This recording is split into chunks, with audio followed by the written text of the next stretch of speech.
Ang lahat ng nakatanggap ng biyaya, hindi mapapalagay ang bibig at ang bukang bibig niyan, Jesus. Ang bukang bibig niya, biyaya ng Diyos. And so last week, ang ating pinag-usapan ay reigning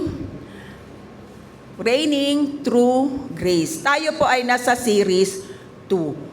No, ang text natin last week ay galing sa Romans chapter 5 verse 17. For if by one man's offense, yung man's doon si Adam, death reigned through the one. So mula kay Adam, sa first Adam, nagkaroon ng kamatayan dahil sa kasalanan. Much more, higit yung susunod na Adam. Sino yung second Adam?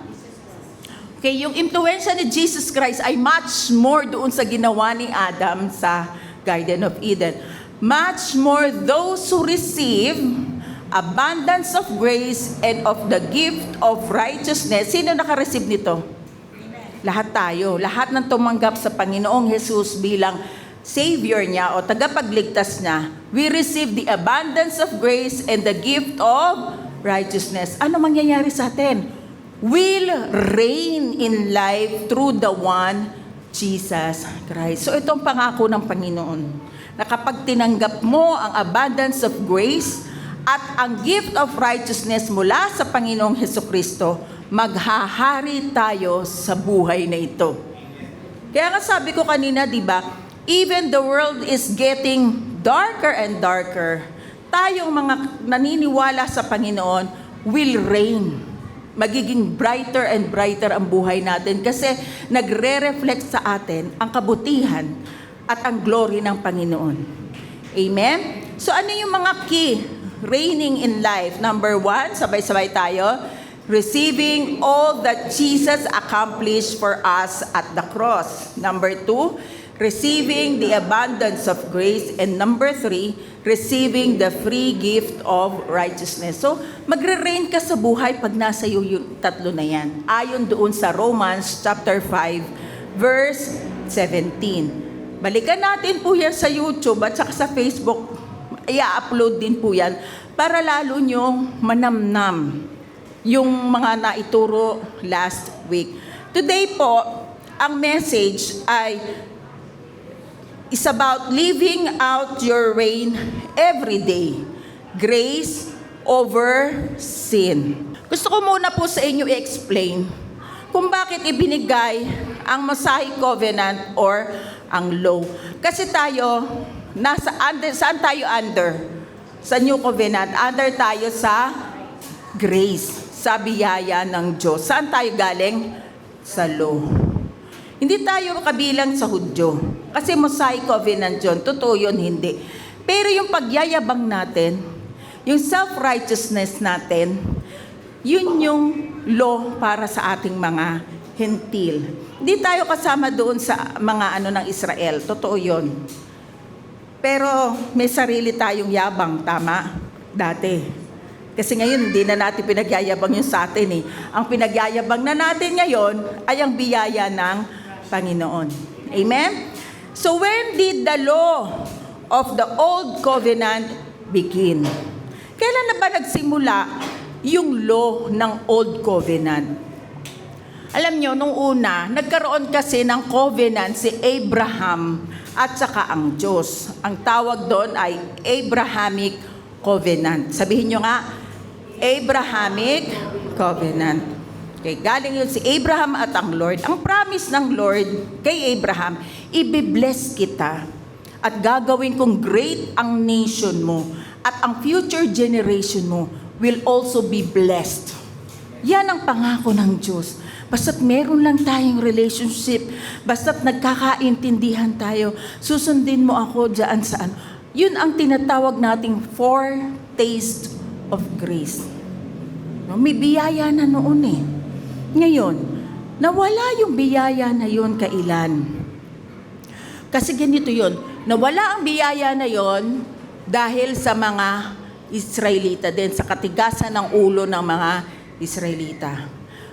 Okay, so 'di ba, yun yung promise ng Lord, great nation. nadala ang mga Israelita sa Egypt. Napunta sila doon dahil nagkaroon ng taggutom at nasa Egypt yung mga pagkain na naimbak ni Joseph. Kaya yung mga Israelita pumunta sa Egypt. Dumami sila roon. Naging milyon ang bilang. No? Dahil nakita ito ng Pharaoh, ginawa silang slave doon.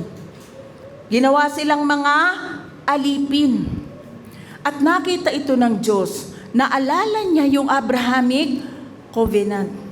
Kaya ang ginawa niya, si Moses, kinuha niyang leader para yung mga Israelita maalis doon sa pagkakaalipin sa Egypt. At nangyari nga, di ba, ang daming miracle na nangyari, di ba? Yung tubig, naging dugo, nagkaroon ng palaka, ng langaw, kung ano-ano pa mga plagues na dumating para sila ay maalis sa Egypt.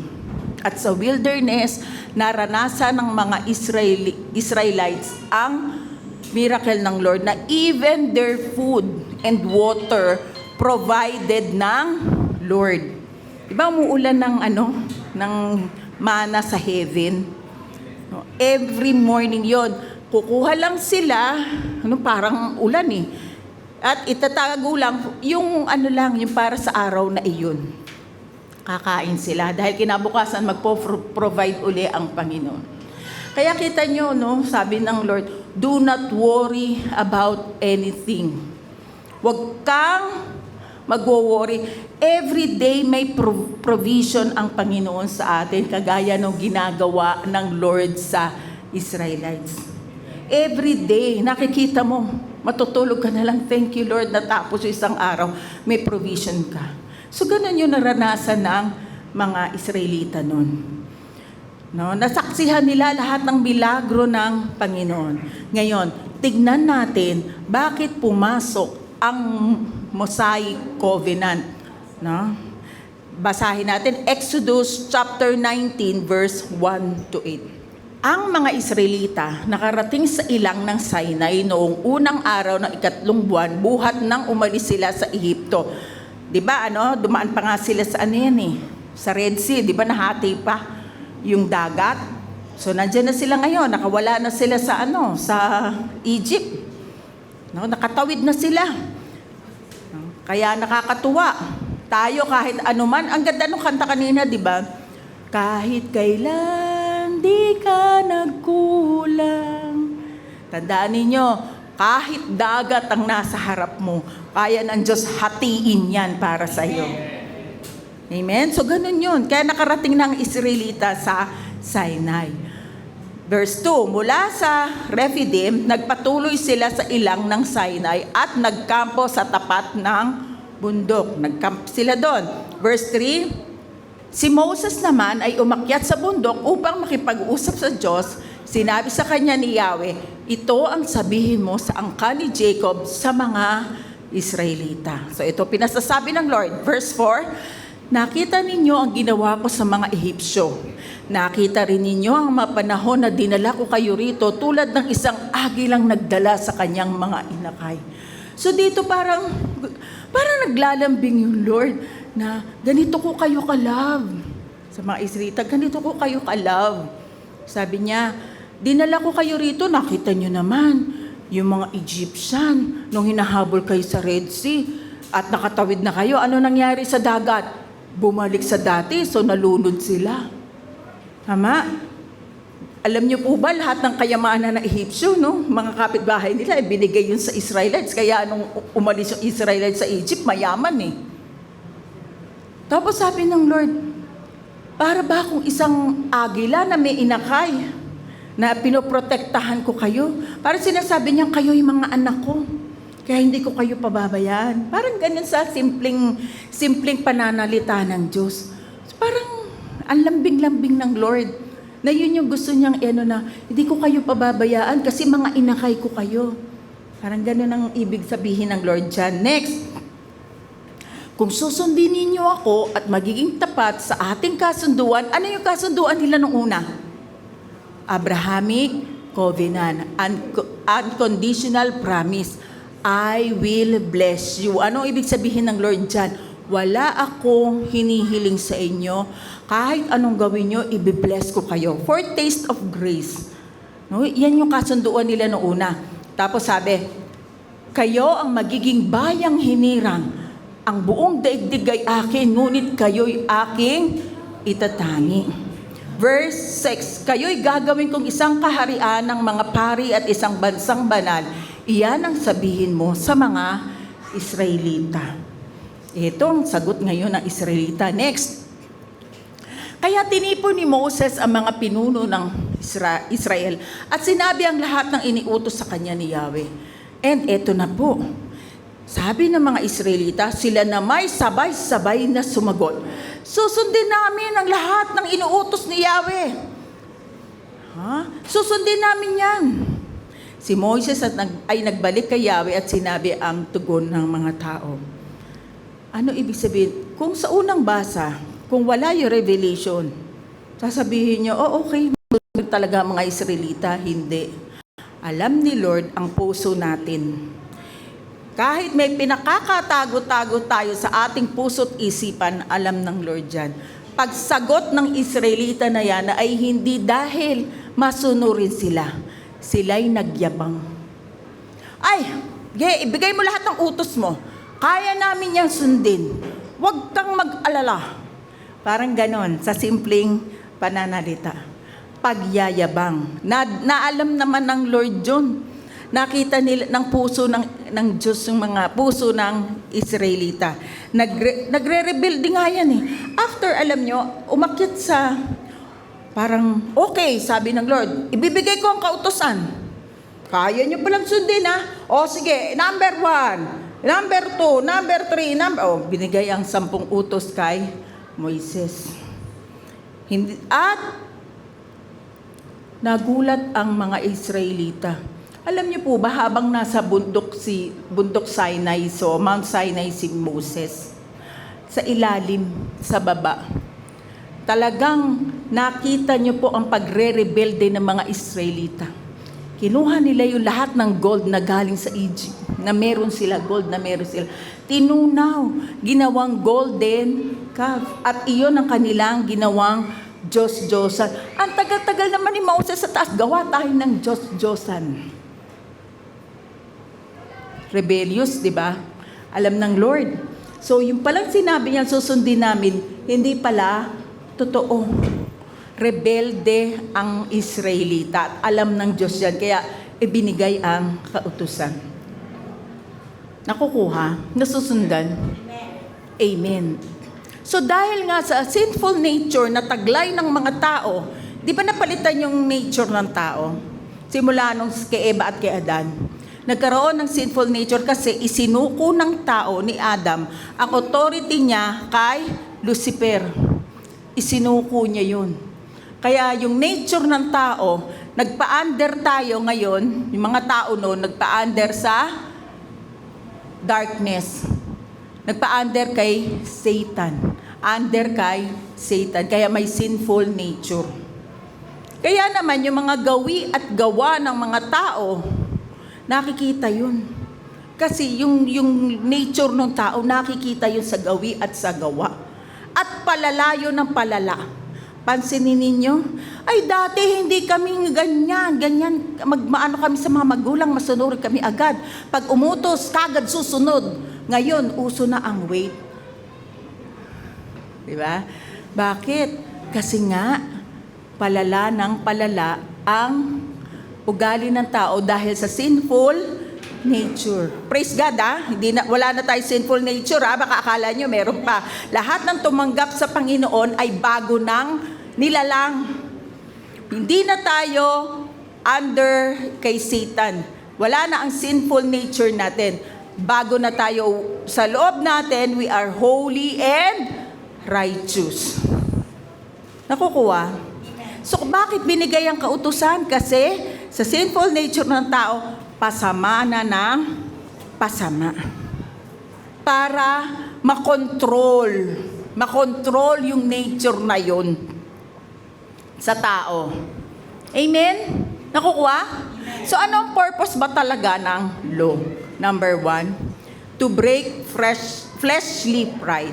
At Mount Sinai, the Israelites boastfully declared they could do all that God commanded because they presume on their own strength. Kaya namin ito. Kaya ko to. Sabi ganyan. God gave them the law to bring them to the end of themselves so they would ultimately depend on His unmerited favor. Gustong buwagin ng Diyos ang pride. Sabihin nyo nga, pride. Ito talagang ikababagsak eh. Alam nyo si Lucifer, ito ang kinabagsak ang pride. Ang kayabangan, ang pagiging self-righteous. Ang mga tao dito rin bumabagsak. Pag sobrang yabang, sobrang pride, ito rin ang ikababagsak ng tao. Kaya nga ibinigay ng Diyos ang law para makita ng tao na hindi mo kaya. No, mag-depend ka lang sa unmerited favor ko. No. Let us read verses from the Bible about pride. Proverbs 16:18, sabay-sabay tayo. Pride goes before destruction and a haughty spirit before a fall. So, may pride ka, babagsak ka rin. James chapter 4 verse 6, sabay-sabay tayo. God opposes the proud, but gives grace to the humble. Proverbs 11 verse 2, when pride comes, then comes disgrace, but with the humble is wisdom. Gusto nyo ba ng may wisdom? Amen. Amen? So, huwag kayong ma-pride. Wisdom yan. Proverbs chapter 29 verse 23, a man's pride will bring him low, but the lowly in spirit will obtain honor. Sino bang masarap kasama? Yung mayabang o yung hindi mayabang? Hindi mayabang. Yung hindi mayabang, masarap kasama yun. Amen? Yung ano ba masarap kasama? Yung ma-pride o yung humble? Humble. Amen? So yun. Gusto ng Diyos na gibain ang pride, kaya ibinigay ang law. Ano ba ang ginagawa sa pride? Labhan. Pride detergent. Di ba nilalagay nyo sa washing machine? Labhan nyo lang yan at banlawan nyo ng husto nang mawala ang sin. Joke lang po. Number 2, to show man's inability. God gave the law to prove to people that they cannot save themselves through their own efforts or self-performance. Gaano ba karaming kabutihan ang dapat mong gawin para lang mapunta ka sa heaven? Gaano kalaki? Gaano karami? Wala kayong masabi. Kasi hindi naman doon tayo maliligtas eh. Maliligtas lang talaga tayo dahil sa biyaya ng Panginoon. Hindi sa sarili nating gawa. Kaya ibinigay yung 10 Commandments. Alam nyo, hindi lang 10 Commandments ang binigay. Meron pang 603 laws. Ano ba yung mga laws na yun? Ceremonial laws, civil laws, moral laws. In total, 613 lahat ng laws na yun.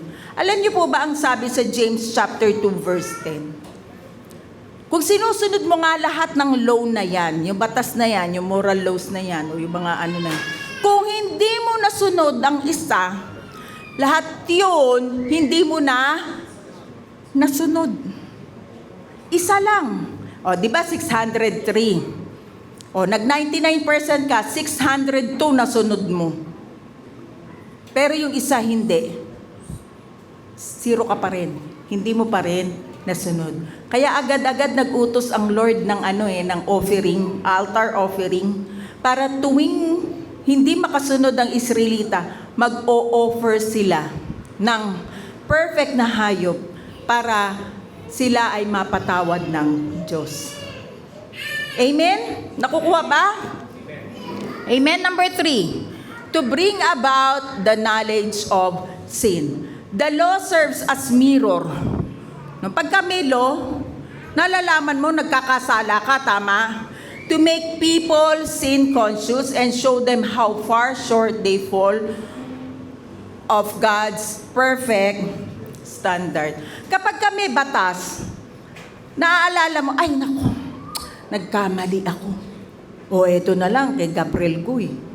Ano yung kay Gabriel Go? Mainit na mainit yan this week eh.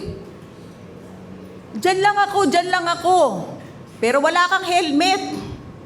Hindi pwede. Hulihin ka. Kasi ano ang batas? Kahit isang hakbang lang, basta't nakamotor ka, dapat may helmet ka. Tama? Pero kung alisin natin yung law na yon, alisin natin yon, wala kang helmet. Si Jay Ilagan, alam ko, hindi alam niya ng mga kabataan. Sabihin na natin, may isang artista. Noon. No, kasi ano yan eh. Ano ng mga magulang ko si Jay Ilagan? Hindi. Mga senior citizen. Ay, hindi pa ako, pa-senior pa lang ako. Okay. Si Jay Ilagan namatay po ng nakamotor. Na-disgrasya, walang helmet. Bumagok ang kanyang ulo. Kaya, mabuti ba yun o masama yung walang helmet?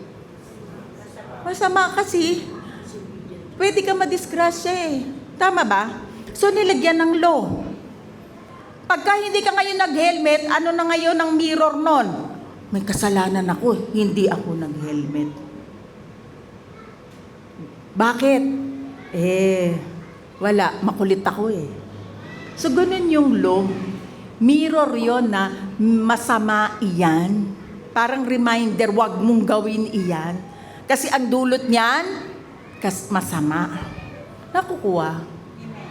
Kasi nga, di ba, may sinful nature yung tao, kaya binigay yung law para ma-prevent yung pasama ng ugali. Nakukuha?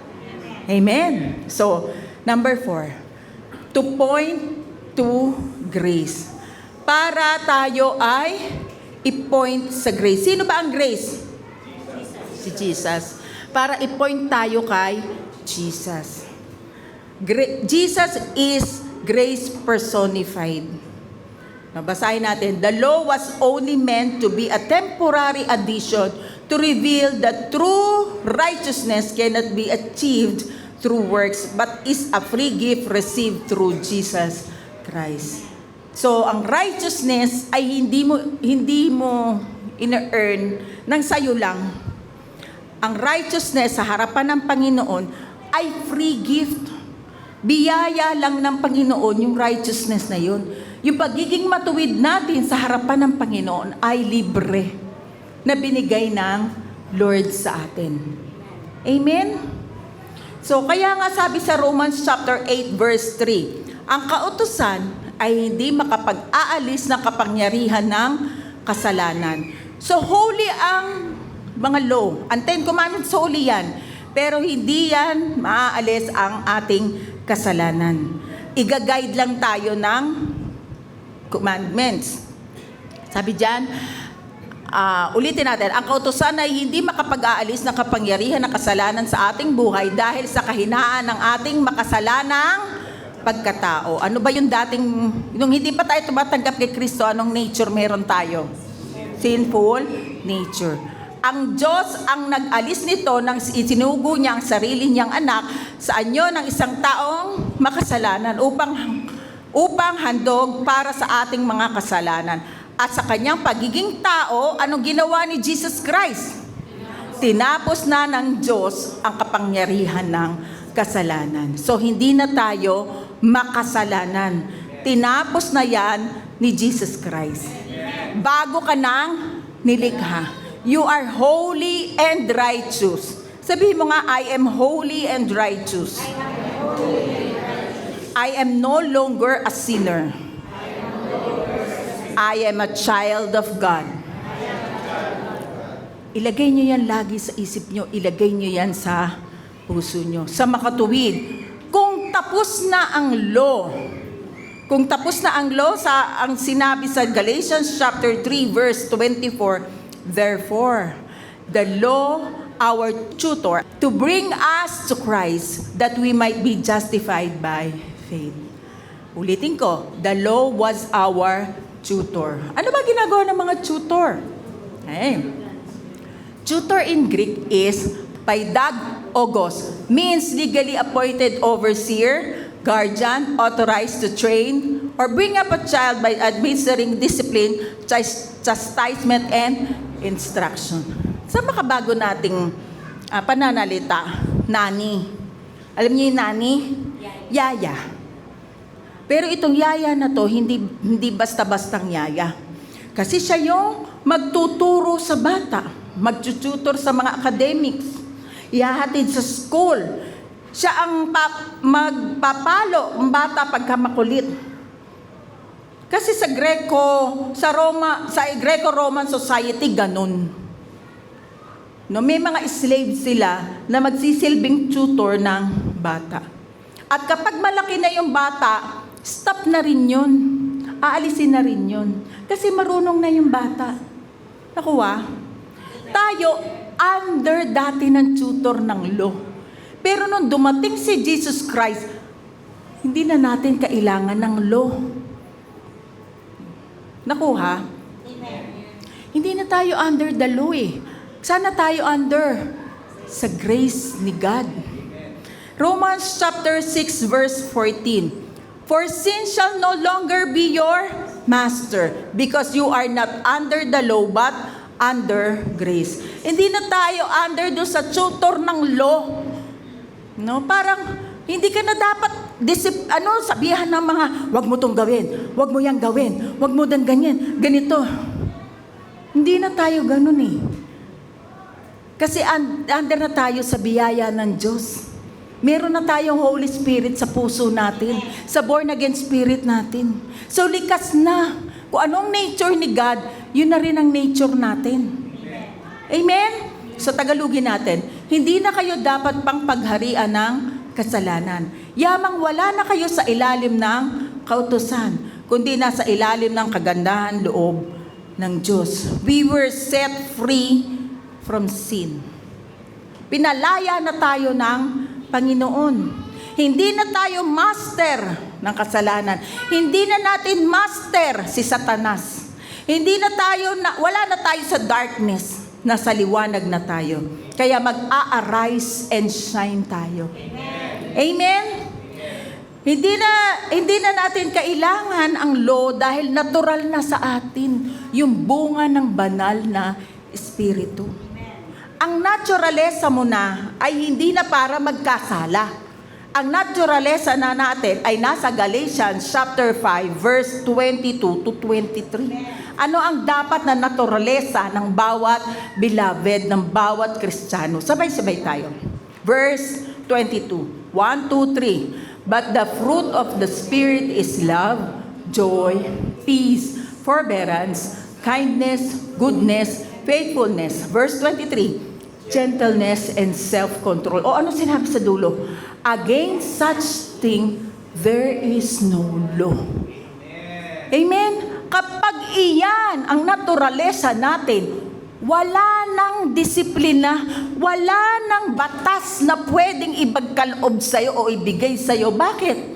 Mapagmahal ka eh. Puno ka ng joy. May self-control ka. Mabait kayo, kindness. Nakuha. So, hindi na tayo under doon sa law na yun. Tapos na ang pagtututor ng law. Naturalesa mo nang gagawin yung mga bagay na naturalesa sa anak ng Diyos. Amen ba? Ito na ngayon na nagdo-dominate sa atin. Hindi na ang sin. Now, how grace breaks sin power? Number 1, reclaim your identity. Ano ba ang identity natin? Sinabi natin kanina? Child of God. Righteous and holy. So grace breaks sin's dominion. Under the law, sin dominates. Under grace, Christ dominates. Hindi na tayo nagdo-dominate sa sin. No? ang emotion ng tao, yung guilt, shame, fear, dati yun. Under the law. Ang tanging makakagibalang ng sin dominion ay ang biyaya ng Diyos. Now, magbibigay ako sa inyo na example. Alam nyo na to si Peter. Si Peter, ang yabang, sabi niya, hindi kita ipagkakaila over my dead body. Sabi ni Peter. Nangyari ba yung sinabi niya? Yung yabang niya, nangyari ba? Hindi. 3 beses niyang dininay si Jesus. Tumilap pa nga yung manok to remind him na, pinagkaila mo si Jesus. Sabi nung manok, yun yung law. Oo nga, napagkaila ko nga si Jesus. At simula nun, yung sin of fear, guilt, and shame nag-dominate sa kanyang isip. Anong ginawa ni Peter? Nagtago. Bumalik sa pangingisda. Bakit? Nahihiya siya sa kanyang ginawa. Pero ang kagandahan doon, yung grace ni God, yung love, pinuntahan pa si Peter. Peter, liga rito. Kain tayo. Ano binigay ng Diyos? Condemnation? Ikaw, Peter ka ha. 3 beses mo ako pinagkaila. Kaya yari ka talaga sa akin eh. Ganyan ba ginawa ni Jesus Christ? Do you love me? So, nire-remind ni Jesus Christ, do you love me? Ako, tanong ko sa inyo, do you love God? Amen. Do you love God? Amen. Do you love God? Amen. 3 beses din tinanong ni Jesus Christ si Peter Feed my sheep. Take care of my lamb. Feed my sheep. Na-remind si Peter ng pagmamahal ng Panginoon. Tayo, bumagsak man, magkamali man, ang reminder sa atin ng Lord, mahal kita, balik ka sa akin. Come back to your senses. Come back to your righteousness. Ano man ang pagkakamali mo, bangon ka, hindi ka na dyan bagay. Balik ka sa akin. Amen? So reclaim your identity. The turning point, he preaches the gospel so fiercely that 3,000 people are saved in one day. Naalala niyo yung sinabi ko kanina?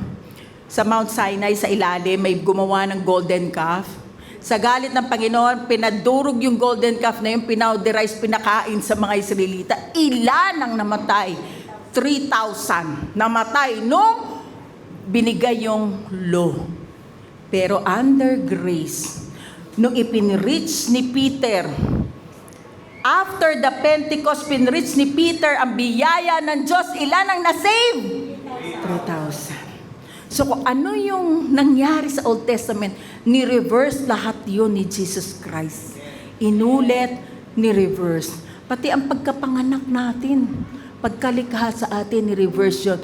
Kay Adam, naging under sila sa sin dominion, pero tayo, nung tinanggap natin si Jesus Christ, under na tayo sa kanyang biyaya. Amen? Number 2, receive the restoration. Grace restores the fallen. It doesn't condemn. It restores and empower. Ang example ko yan dyan ay ang Samaritan woman on Jacob's well. Ang mga Hudyo, hindi yan nakikipag-usap sa Samaritano, sa mga Samaritan. Kasi ang mga Hudyo, mga special people Mga special people, hindi yan nakikipag-usap kung kani-kaninong mga lahi. Pero sa pagkakataon na yan, humingi pa nga si Jesus ng tubig sa Samaritan woman. Sa pag-uusap nila, nung pagkahingi, bakit ka sa akin nakikipag-usap? Samaritan ako. Sabi niya, kung alam mo lang na yung tubig na ibibigay ko ay pag-eternal, hindi ka na mauuhaw, hindi ka na manghihingi, hindi ka na kukuha dyan. Alam niyo po ba kung paanong ibigay ang grace ni Jesus Christ dyan sa Samaritan woman? Sabi ni Jesus, sige, tawagin mo nga yung asawa mo. Ano sabi ng babae? Ay, wala po akong asawa. Tama. Nakalima ka na ngang asawa at yung kinakasama mo ngayon, hindi kayo kasal.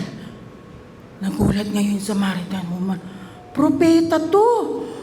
Prophet, ito prophet. So na-recognize niya na si Jesus Christ ay hindi ordinaryong tao.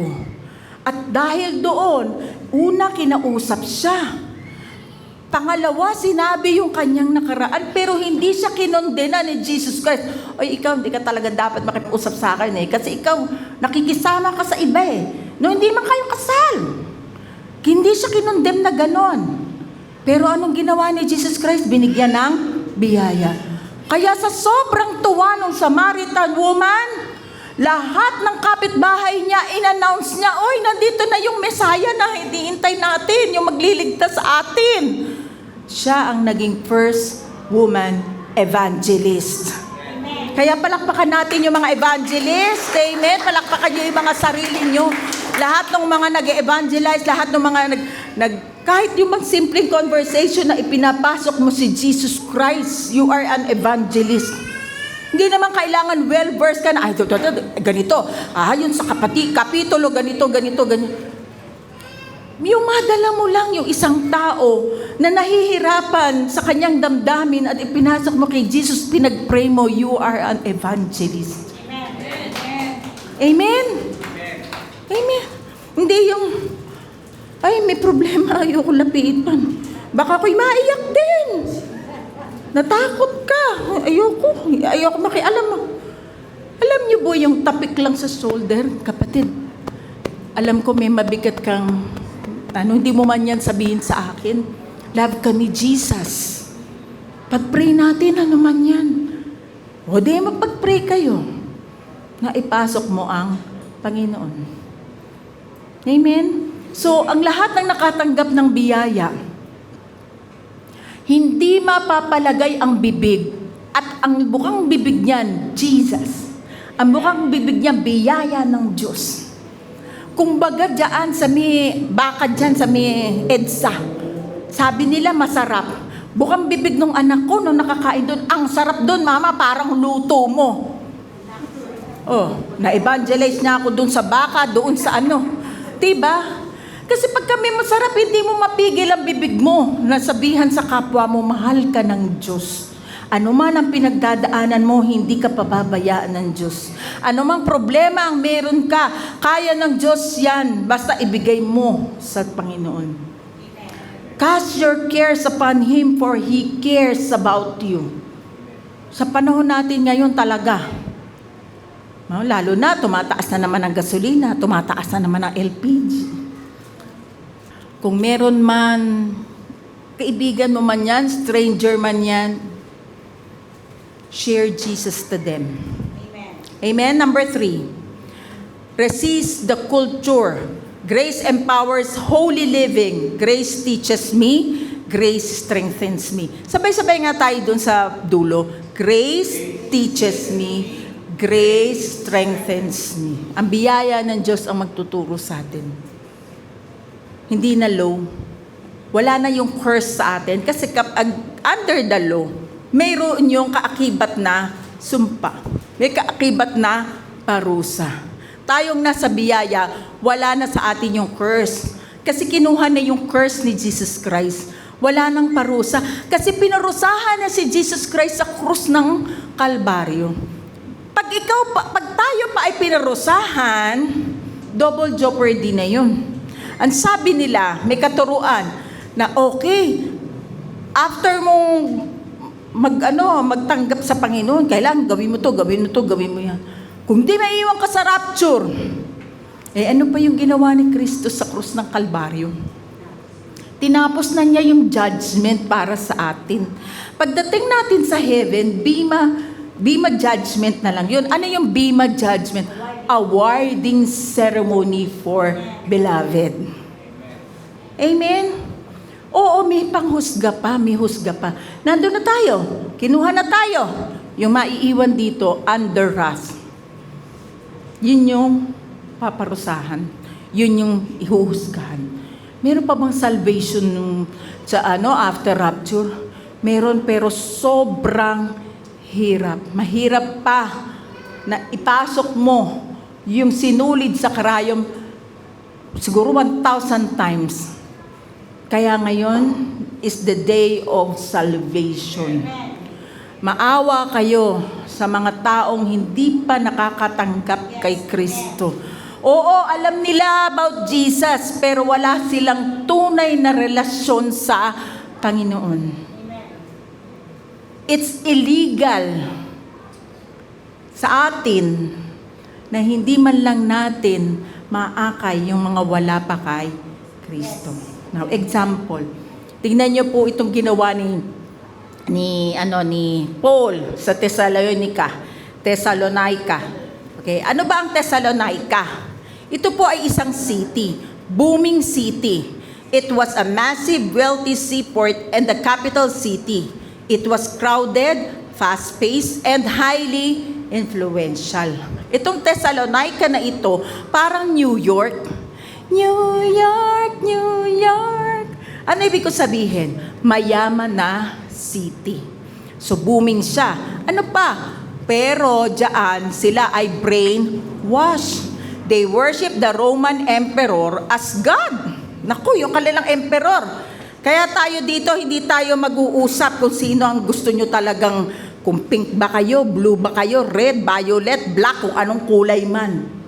Basta tayo ang tinataas natin si Jesus Christ. Sila dyan sa Thessalonica, they worship the Roman Emperor as God. Their daily motto was, Caesar is Lord. If you didn't say it, you were considered a political traitor. Nangyayari ba ngayon yan? Ay, grabe. Isang bansa lang tayo. Please lang, pare-pareho tayong Pilipino. Huwag na tayong mag-side. Pilipinas lang. Kung ano maganda sa Pilipinas, yun lang tayo. Amen? So, ganun din sa Thessalonica, brainwashed. Next, ano pa sila? Sila ay broken. Their religion was a party. They worship false god like Dionysus, the god of wine and wild parties. Naku, may Diyos-Diyosan sila ng mga wild parties at saka ng mga alak. In Thessalonica, sexual sin wasn't just tolerated. It was how people went to church. May orgy. Alam niyo yun? Grabe dyan sa city na yan. Wala nang modesty, wala nang hindi na nila inaano yung sarili nila. So ganyan dyan sa city na yan. Until Paul arrived. Dumating si Paul dyan sa city na yan. Nag-preach siya for how many weeks? The gospel exploded. Look at what happened when truth met their culture. Kultura yan Kultura yan. Kultura yan. The turning point. 1 Thessalonians chapter 1 verse 9 says, they turned to God from idols. No, bumalik sila kay God. They didn't try to mix their old lifestyle with their new faith. They went from serving dead statues and selfish desires to serving the living and true God. So, yung kanilang pagsamba sa mga estatwa, sa mga Diyos-Diyosa na hindi naman talagang tunay ng Diyos, iniwan nila yun lahat. At hindi nila minix. Kumbaga, yung law and grace, hindi mo po pwedeng i-mix. Law ka kung law, grace ka kung grace. Hindi mo pwedeng i-mix. Sila sa Thessalonica, hindi nila minix yung dati nilang belief dun sa bago nilang narinig kay Paul. Yun ang turning point. Amen? Kung ano man yung kultura yan Kung ano man yung nakakaagaw ng atensyon natin sa Lord, iwanan na natin. Ano man yung pinaprioritize natin over doon sa presensya ng Panginoon, iwanan na natin. Yung nakakadistract sa atin na lalong makilala ang Panginoon, lalong magkaroon ng fellowship sa Lord, iwanan na natin. Amen? Yung nakakasama, iwanan na natin. Di ba sabi nga sa Matthew 6:33, seek first the kingdom of God and His righteousness, and all these things shall be added unto you. Ano yung all these things? Lahat ng pangangailangan mo, hindi mo pa man sinasabi, bibigay ng Panginoon.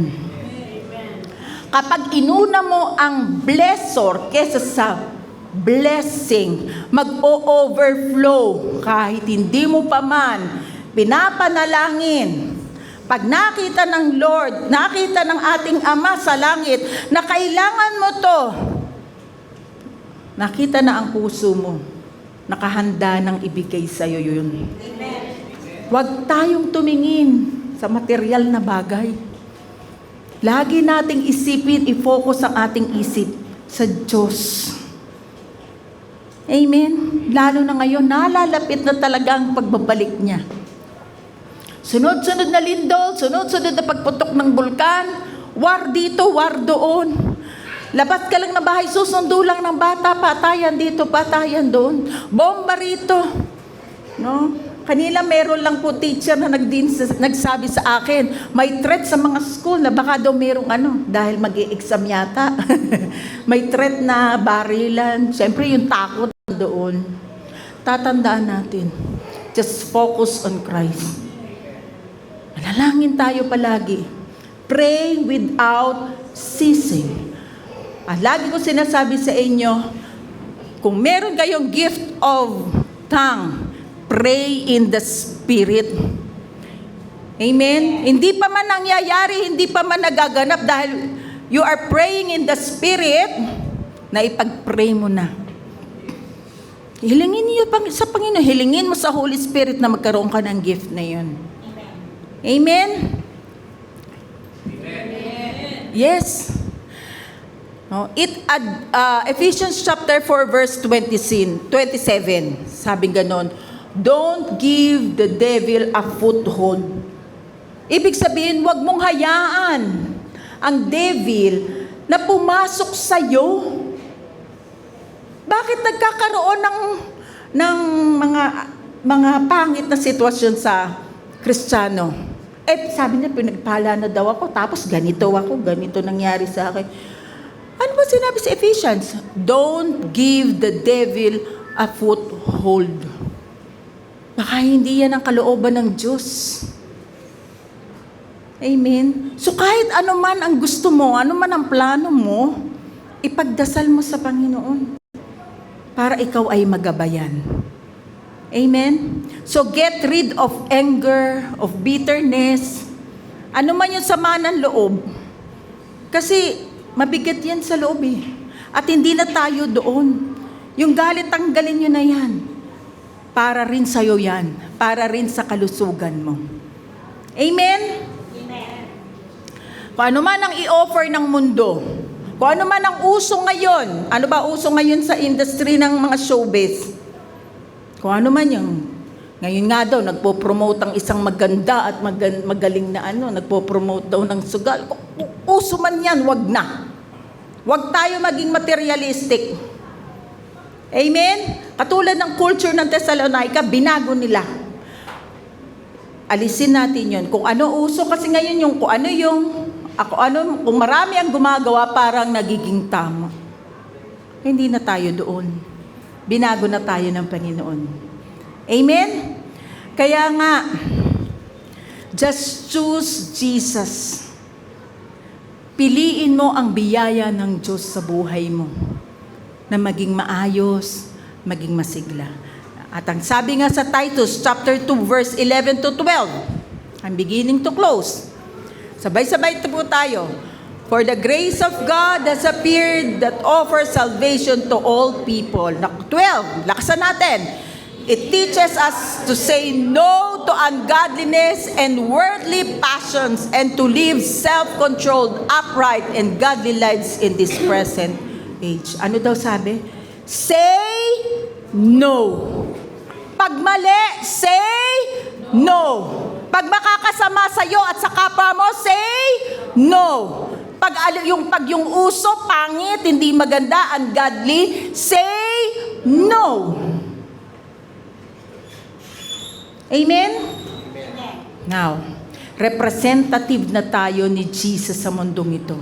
Ambassador ka ni Christ. Pag nakikita ka ng tao, hindi na ikaw ang nakikita. Si Jesus na nagre-reflect sa'yo. Amen? So, review na po tayo. Ano ang purpose ng law? Number 1, to break fleshly pride. Number 2, to show man's inability. Number 3, to bring about the knowledge of sin. And number 4, to point to grace. And how grace breaks sin power? 3R ang binigay ko. Number 1, reclaim your identity. Number 2, receive the restoration. And number 3, resist the culture. At iiwan ko, sa dami ng mga sinabi ko, ito man lang matandaan ninyo, ang beloved thought. By the grace of Christ, I am no longer a slave to sin. I am free, I am restored, and I am empowered to live holy. Ulitin natin, sabay-sabay, malakas. By the grace of Christ, I am no longer a slave to sin. I am free, I am restored, and I am empowered to live holy. Amen. Palakpakan natin ng Lord. At sa mga hindi pa po tumatanggap sa Panginoong Hesukristo at gusto nyo pong mapa-under sa biyaya ng Diyos, sundan nyo po ako sa maikling panalangin na ito. Panginoon, nalalaman ko po, hindi ko po kayang iligtas ang aking sarili. Salamat. Pinatawad nyo na po ako sa krus ng Kalbaryo. Tulungan niyo po ako, Holy Spirit, na masunod ang biyaya ng Panginoon. Kayo na po ang mag-guide sa akin. Marami pong salamat. Tumayo na po ang lahat. Hallelujah. Lord, salamat. Salamat sa biyaya mo. Salamat, pinalaya nyo na po kami. Hindi na po kami yung dati. Wala na po kaming pride dahil kayo na po, Panginoon, ang itataas namin sa aming buhay. Katulad ni Paul, ang kanyang pinagmamalaki ay ang biyaya nyo lamang po. Kaya nga po, Panginoon, tulungan nyo po kami sa pang-araw-araw po namin ginagawa. Nalalagi po namin iisipin ang lahat ng bagay, lahat ng source, ay kayo lamang, Panginoon, na kami ay walang magagawa kung hiwalay sa inyo. Kaya maraming pong salamat, Panginoon. Tulungan niyo po kami, iligtas niyo po kami, Panginoon, sa magulong mundo na ito. 10 ng aming mga mahal sa buhay, mga anak po namin, mga mahal po namin sa buhay. Salamat po sa proteksyon niyo po at pag-iingat. Lord, thank you na miski ang sakit na mauuso ay hindi po kami tatablan, sapagkat sa banal na dugo at sa katawan mong sugatan sa krus ng Kalbaryo, kami inyo na pong pinagaling. Kaya nga po, Panginoon, kung ano man po, Panginoon, ang kaguluhan sa mundong ito, kami po ay nasa ilalim ng biyaya nyo. Sasamahan nyo po kami at hindi nyo po kami pababayaan. At anumang problema na meron kami, Panginoon, tinataas po namin sa inyo. Lalo na po ang mga pinansyal na pangangailangan po namin sa taas ng bilihin, Panginoon. Kayo po, Panginoon, ang magpo-provide sa amin. Kayo rin po ang magbibigay ng promotion sa amin. Kayo, sa mga estudyante po, Lord, kayo ang magbibigay ng katalinuhan din po sa kanila. Ilayo niyo po ang mga kabataan sa mga masasamang mga barkada at sa anumang mga pwedeng mangyari, Panginoon, at wag na po maulit pa yung sitwasyon noon na nagkaroon po ng patayan sa eskwelahan. Lord, ingatan niyo po at protektahan ang mga estudyante po ng mga aming beloved. Salamat po, Panginoon. At Lord, sa lahat ng mayroong mga sakit mula ulo hanggang paa, pinagaling niyo na po sila.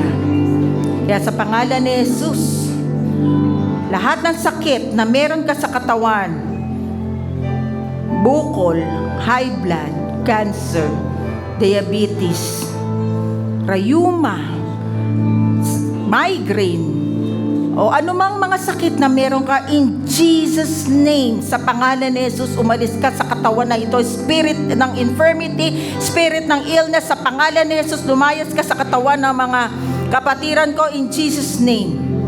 At tanggapin natin ang kagalingan at ang kalusugan na nanggagaling sa Panginoon mula ulo hanggang paa. Salamat, Panginoon. Nire-receive namin ang biyaya mo.